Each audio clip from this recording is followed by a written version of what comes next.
நேற்று கரூர்ல இந்த 41 பேர் இறந்து போனதுக்கு பிறகு ஒரு சுமார் 36 மணி நேரம் கழித்து ஒரு வருத்தமான முகத்தோட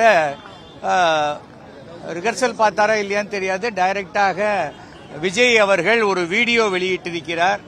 அது ரொம்ப மனசுக்கு கஷ்டமாக இருக்கு. என்ன பண்றதுன்னு தெரியல.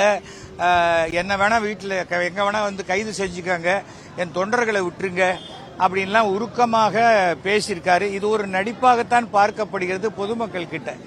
ஏனென்றால் ஒரு கூட்டம் மாத்திரமே ஓட்டாக மாறிடுங்கிற ஒரு தவறான கருத்தில்தான் இந்த கூட்டமும் ரோட் ஷோ நடத்தக்கூடாது அப்படின்னு போலீஸ் சொல்லியும் நாங்க நடத்த மாட்டோம்னு எழுதி கொடுத்த பிறகும் அடிப்படை காரணம் தாவேகால எழுதி கொடுத்திருக்காங்க.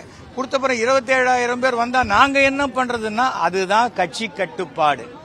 என்ன வேணா தப்பு நடந்து போச்சுங்க, நடந்து போச்சு. ஆனா ஒரு தலைவனாக தன்னை பார்க்கணும்னு வந்த ரசிகர்களையோ குடும்பத்தாரையோ குழந்தைங்களையோ அதுல 41 பேர் இறந்து போயிட்டாங்கன்னு தெரிஞ்ச உடனே அவர் அவசரமா ஏர்போர்ட்டுக்கு போய் அந்த தனி பிளைட்ல போக வேண்டிய அவசியமே இல்லை. கரூர் ஹாஸ்பிட்டலுக்கு அவர் வந்திருக்கணும். ராத்திரி 10 மணிக்கு மேல இங்க முதலமைச்சர் கிளம்பி அங்க வந்து அத்தனை பேரையும் பார்த்துட்டு போயிருக்காரு. அங்கேயே செந்தில் பாலாஜி அந்த இடத்துலயே தான் அந்த 24 ஹவர்ஸ் இருந்தார். அன்பில் மகேஷ் அவரும் அங்க 24 ஹவர்ஸ் இருந்தார். அரசு செய்ய வேண்டிய கடமைகள் எல்லாம் செஞ்ச பிறகு நாம தப்பிச்சுக்கிறதுக்கு அரசின் மேல் பழி போறது ஒரு விதமான கோழைத்தனம்.